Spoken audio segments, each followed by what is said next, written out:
ஒருத்தர் மௌத்தாயிட்டா மௌத்தான உடனே 4 கடமை இருக்கிறது. பொருளாதாரம் சம்பந்தப்பட்டு 4 கடமை.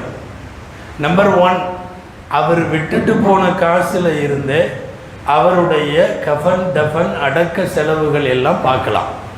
யாராவது வாரிசுகள் பண்ணிடுறாங்க, அது வேற. சொந்தக்காரங்க பண்ணிடுறாங்க, அது வேற. இவர் பொருளை கை வைக்கலாமா அப்படின்னா, ஒரு மவுத்து விட்டுட்டு போன காசில் இருந்து அடக்க செலவுகளுக்காக வேண்டி கஃபனு பாய் அது இது ஓலை கபரு குழி வெட்டுறதுன்னு என்னென்ன செலவெல்லாம் வருமோ அந்த கஃபன் தஃபன் செலவுகளுக்கு எடுத்துக்கொள்ளலாம். இது 1. 2வது, சொத்தெல்லாம் அதுக்கப்புறம் தான் பிரிக்கணும். சொத்து பிரிக்கிறதுக்கு முன்னாடி செய்ய வேண்டிய வேலை இதெல்லாம். நம்பர் 2, கடன்கள் எல்லாம் அடைக்கப்பட வேண்டும். சொத்தை பிரிக்கிறதுக்கு முன்னாடி அவங்கவுங்க பிரித்து எடுத்துகிட்டு போகிறதில்ல. அவர் வச்சுட்டு இருக்கிற கடனை யாரோ முதல்ல கடனை அடைக்கிறது.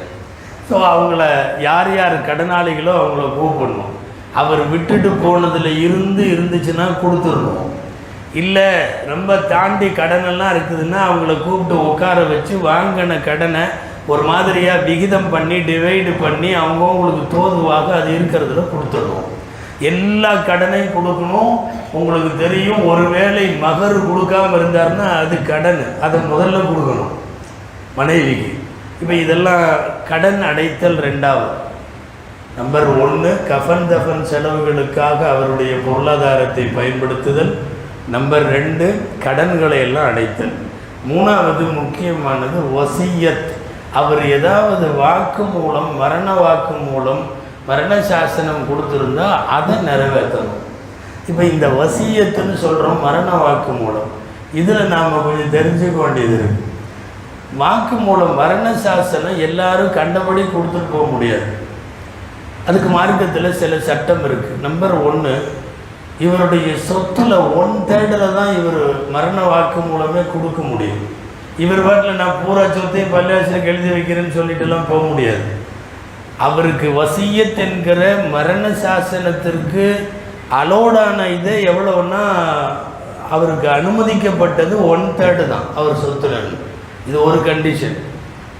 வசியத் என்கிற மரண சாசனத்தில் 2வது கண்டிஷன் என்னன்னா, இவர் மௌத்தா போனால் சொத்தை வாங்க போகிற வாரிசுகள் இருக்காங்கல்ல, அவங்களுக்கு வசியம் செய்யக்கூடாது.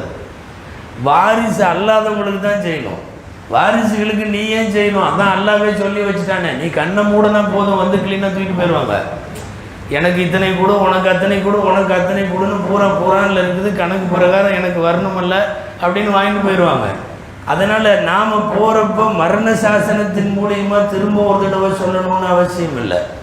எனவே வாரிசு அல்லாதவர்களுக்கு அல்லாஹ் இது ஆழமாக யோசிச்சா மிகப்பெரிய நன்மைகளை இதில் வச்சுருக்கான்.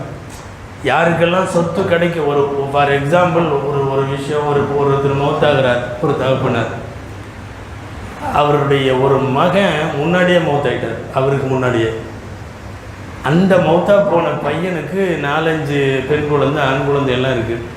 இப்போ சட்ட பிரகாரம் இந்த பெரியவரோட சொத்துல இருந்து முன்னாடியே மௌத்தா போன பையனோட ஃபேமிலிக்கு போகாது. ஏன்னா முன்னாடி மௌத்தாயிட்டா இல்லை. இறைவன் வசியத்துன்னு ஒன்று வழங்கியிருக்கான். இப்போ இந்த பெரியவர் என்ன பண்ணலாம் தெரியுமா? மௌத்தா போன பையனோட ஃபேமிலியை அவங்களுக்கு கரெக்டாக காசு கிடைக்கணுங்கிறதுக்காக இவர் தன்னுடைய வசியத்துங்கிற அந்த பவரை வச்சு சொத்தில் ஒரு குறிப்பிட்ட பகுதியை நான் அந்த மௌத்தா போன பையனோட குடும்பத்துக்கு எழுதி வைக்கிறேன்னு சொல்லி எழுதி வச்சிடலாம்.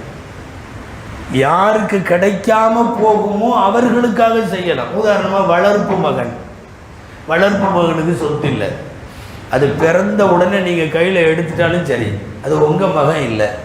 உங்கள் மகன் இல்லைன்னா வளர்ப்பு மகனுக்கு சொத்து இல்லை, ஆனால் காலம் பூரா அவர் தான் பார்த்துருக்கார். அந்த வளர்ப்பு மகனை தான் கவனிச்சிருக்காரு, எல்லாம் பண்ணியிருக்கார். இப்போ என்ன பண்ணுறது?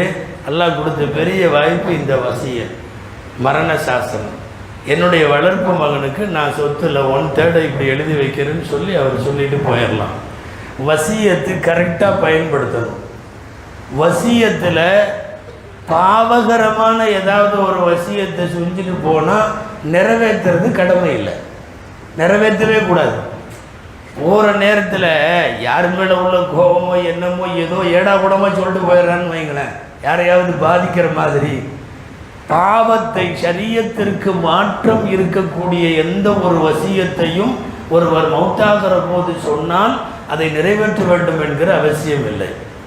இப்போ இந்த மூணும், ஒன்றாவது கஃன் தஃபன் செலவுகளுக்காக பணம் எடுக்கலாம், ரெண்டாவது அவர் வாங்கிய எல்லா கடன்களையும் அடைத்து விடலாம், மூணாவது அவர் பேசிவிட்டு போன வசியத் என்கிற மரண சாசனம் அதை நிறைவேற்றலாம்.